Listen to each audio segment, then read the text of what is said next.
I want to tell you one thing here now. First, good afternoon or good morning,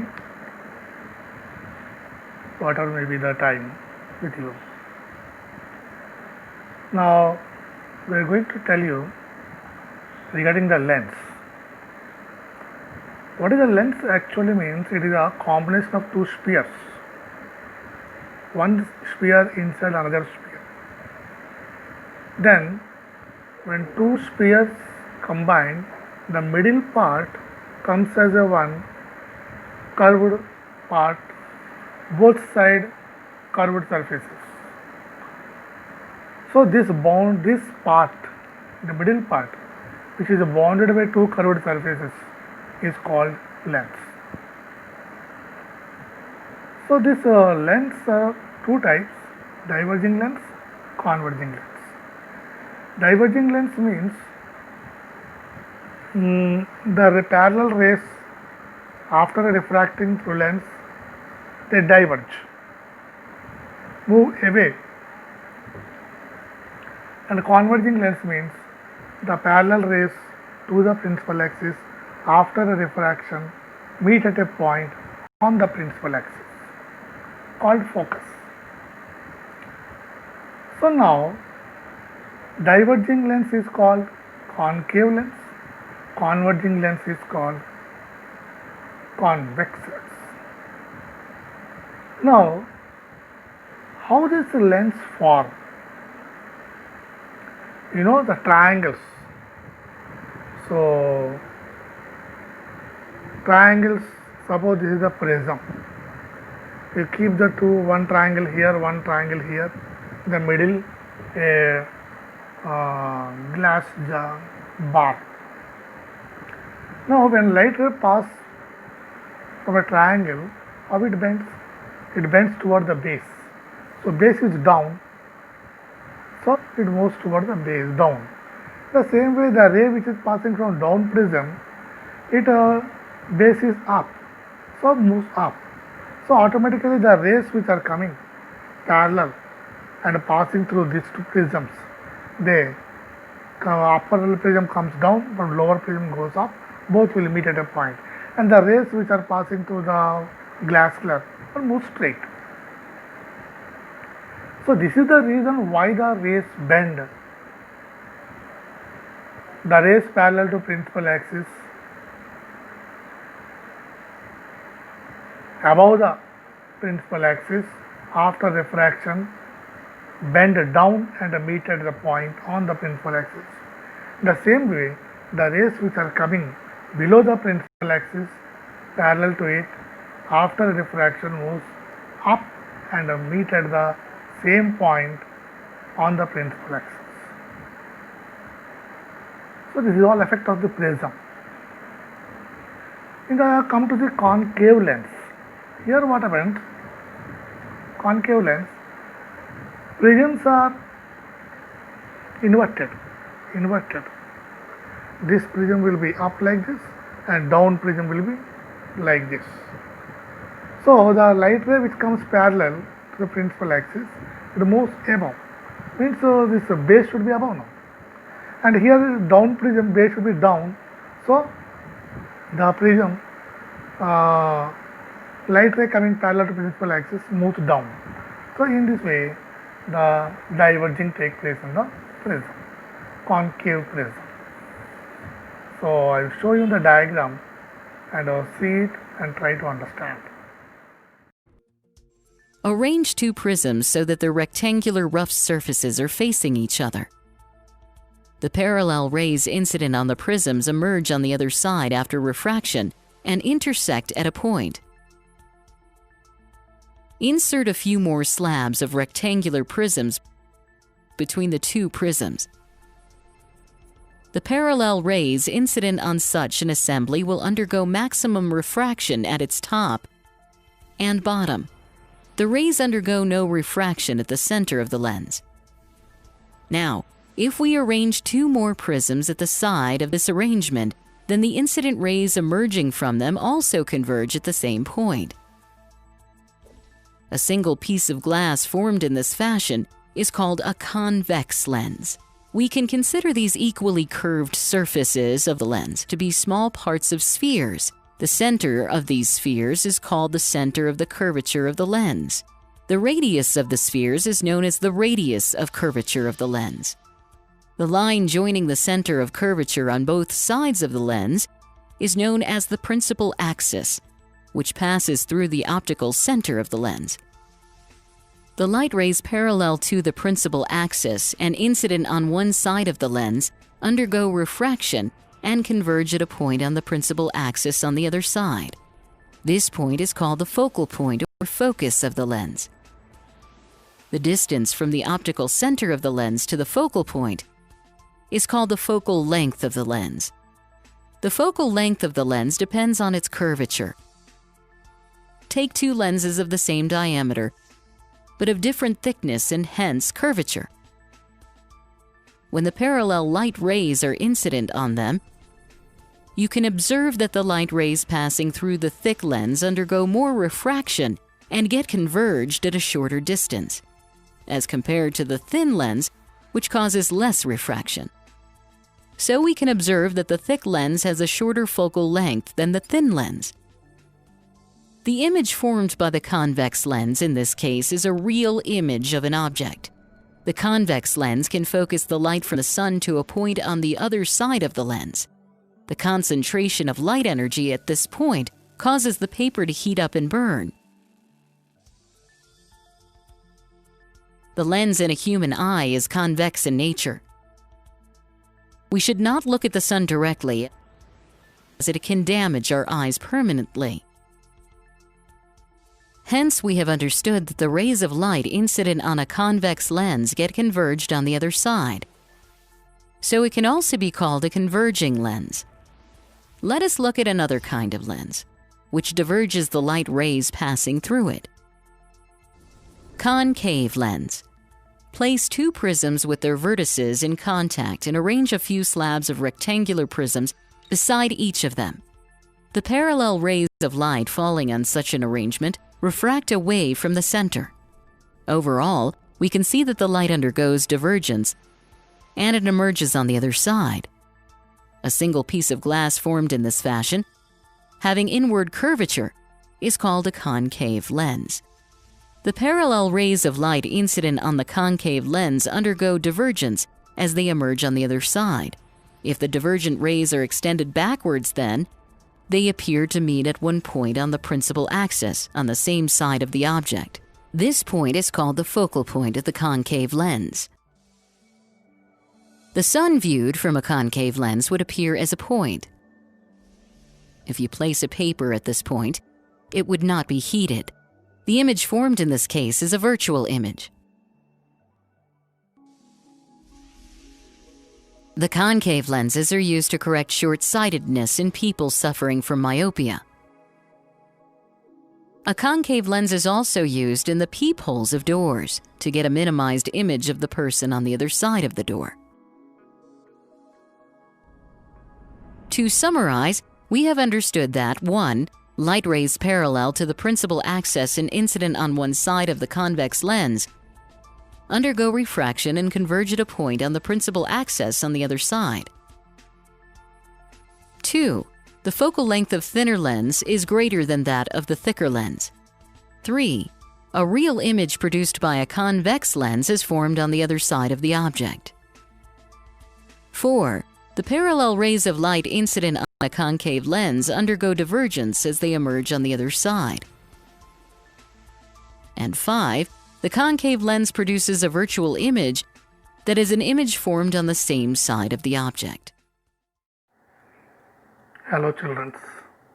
Now we are going to learn about the lenses. Lens. Lens means it is completely covered by two glass spheres.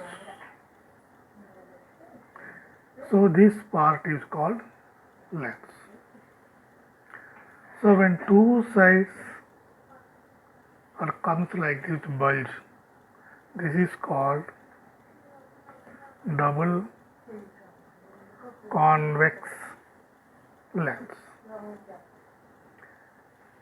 If the lens is taken at the part of the two spheres middle like this, and this is called double concave lens. This convex lens is also called converging lens, and this is the principal axis, and the parallel rays to the principal axis after diffraction meet at a point or pass through a point on the principal axis called focus. And double of the focus distance we take from this meeting point of the parallel rays to optic center. So before this we have to know some terms.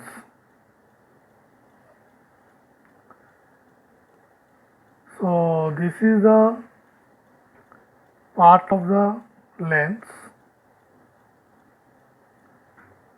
which is formed by the two spheres, and this part has its own center and this part has its own center. As a C1 and a C2 we say, and joining these two C1 and C2 is the principal axis, and the midpoint on the principal axis inside the lens is called optical center.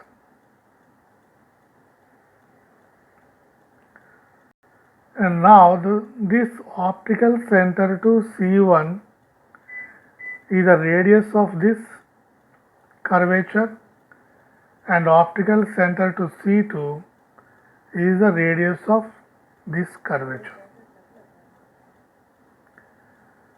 Now half of this radius of curvature is focus, here F1 and here F2. And the focal length is from focus to optic center. Focal length is focus to optic center. Now how these lenses are formed? Suppose you join this triangle.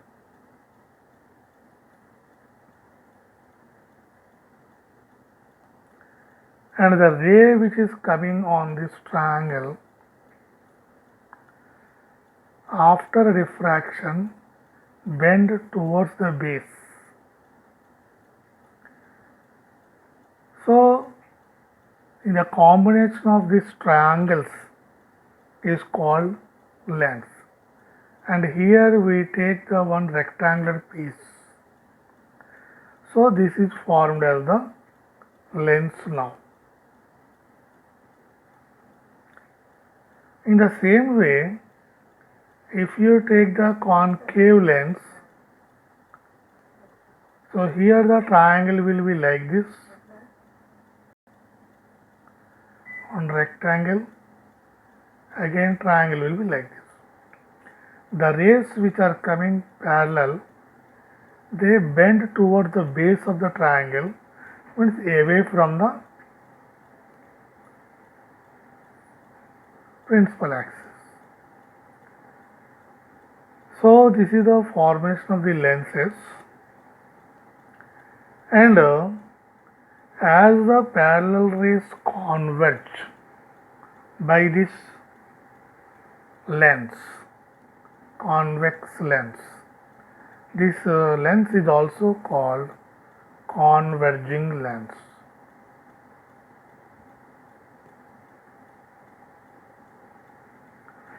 And as the parallel rays diverge,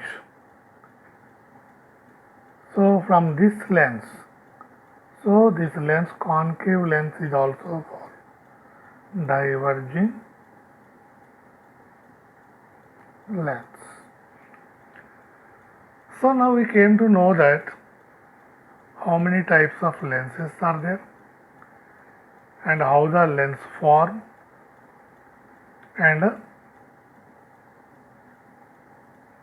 why the convex lens is called converging lens, and why the concave lens is called diverging lens. And now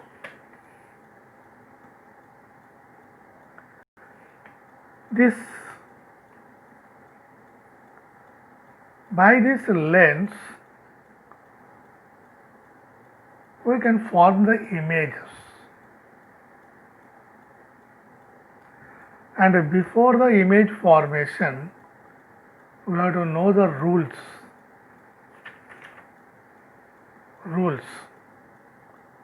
So how many rules are there? 3 rules.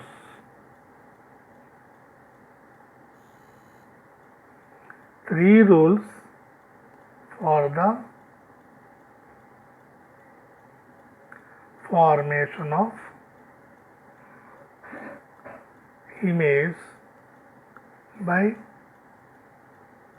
ray diagram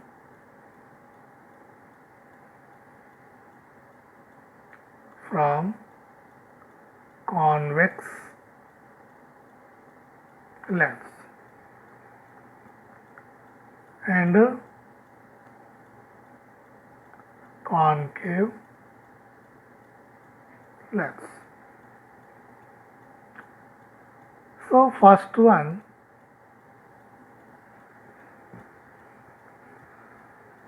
the parallel light ray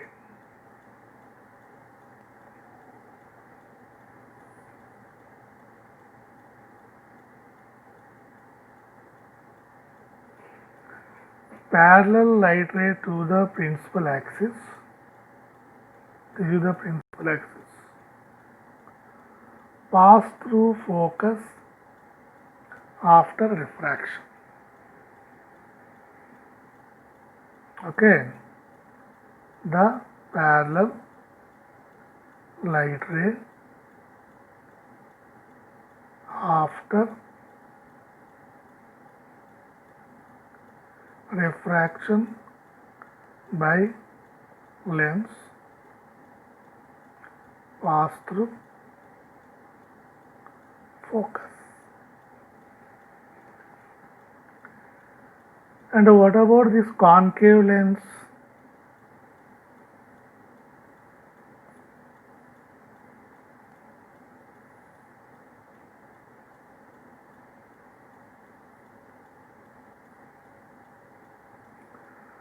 Concave lens, the parallel light ray to the principal axis after refraction diverge and appears to come from the focus. The same way another ray also. So these both rays appears to come from this focus, but actually they diverge from here.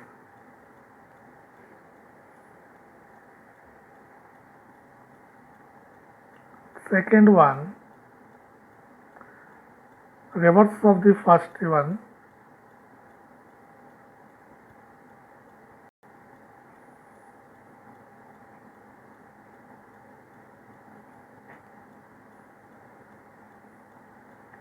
The ray passing from the focus after refraction moves parallel to the principal axis. Here you saw the ray passing parallel to principal axis after refraction passed through focus. Here the ray passing from focus after refraction moves parallel to principal axis. The same thing we see in the concave mirror also.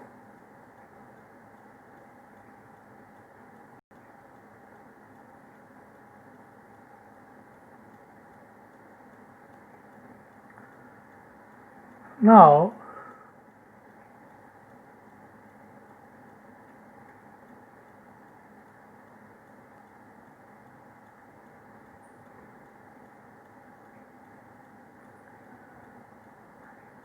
the ray passing through focus, when ray is coming like this, it has to pass if lens is not there. So after diffraction it moves parallel. So this is the diagram here. The ray which has to pass from focus after refraction moves parallel to the principal axis. The ray passing through focus after refraction moves parallel to principal axis. And third one,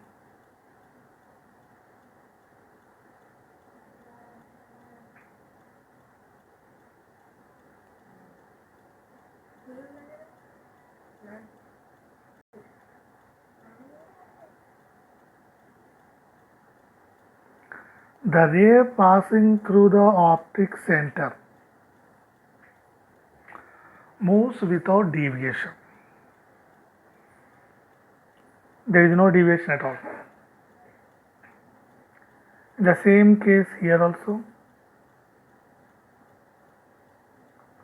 Concave lens also.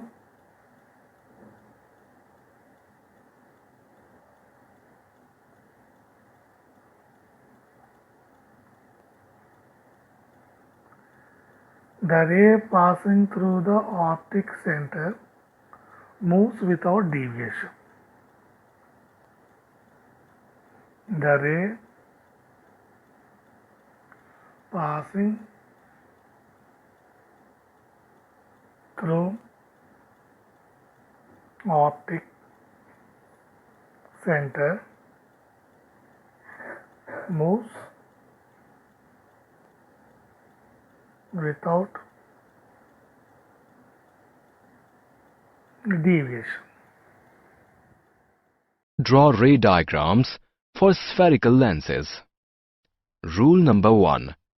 A ray of light through the optical center of the lens, O, passes undeviated through the lens. Rule 2. A ray of light parallel to the principal axis passes through F when it leaves the lens. Rule 3. A ray of light through F' leaves the lens parallel to the principal axis. Formation of images by convex lens. When the object is placed at infinity and the rays are parallel to the principal axis, then the image formed at principal focus on the other side. The nature of the image is real, inverted, and diminished. When the object is placed at infinity and the rays are not parallel to the principal axis, then the image formed at the focal plane on the opposite side of the lens as that of object. The nature of the image is real, inverted, and highly diminished. When the object is placed beyond 2f, then the image formed on the opposite side between f and 2f. The nature of the image is real, inverted, and diminished. When the object is placed at 2f, then the image formed at 2f on the opposite side. The nature of the image is real, inverted, and same size. When the object is placed between 2f and f, then the image formed beyond 2f on the opposite side. The nature of the image is real, inverted, and enlarged. When the object is placed at f, then the image formed at infinity. The nature of the image is real, inverted, and enlarged. When the object is placed between f and the optical center, then the image formed on the same side. The nature of the image is virtual, erect, and enlarged.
Horizontal direction, like the horizontal orientation.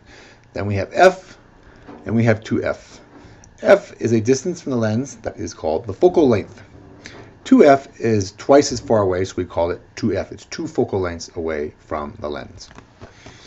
All right, now by the end of the video, we want to be able to, wherever we locate the object, that green arrow is the object, we want to be able to say where the image is going to be, regardless of where we put the object, whether we put it at f, inside, between, beyond 2f.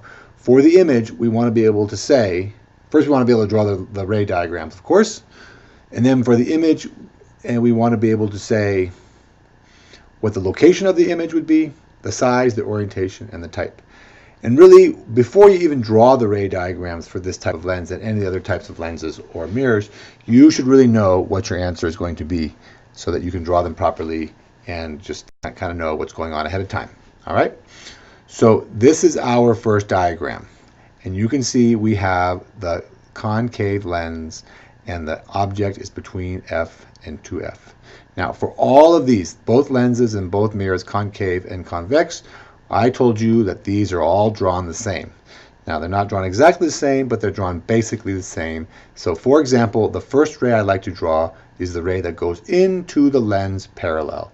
And then this is a concave lens. It's a diverging lens, so parallel rays are going to diverge. Okay, now the question is, how much is it going to diverge? How do we know how much to bend this angle when the light is refracted when it passes through that lens? In the past, I've told you we draw this first ray so that it goes parallel in and comes out through F. Now, we're not going to bend it down this way through F. We're going to bend it up this way, and we bend it up that way so that it appears to come from F on the same side of the lens as the object. Okay, so just like we said before, this is called parallel F. It's a diverging lens. It diverges so that it looks like the ray is coming from F. on the same side as the object. Okay? So that's the first one, parallel F. Now the other one we said is F parallel. So we're going to draw this one as it enters the lens as if it was going to F on the other side, but when it comes out, it goes parallel. Okay, so that is the second ray, and your eye is on this side, and it follows that ray backwards, and you trace it backwards carefully with your pencil and your ruler and a nice straight pencil, nice sharp pencil, and it follows it back in that direction. Okay, so those are the first two rays we always drew. The first one being parallel F, F, parallel. Okay, this is for a diverging lens, obviously. Now the third one we can draw goes right through the center, and we drew the same thing for the convex lens. It goes right through the center. It doesn't refract. It doesn't bend. It goes right through the center like that. And you'll notice that your eye is over here.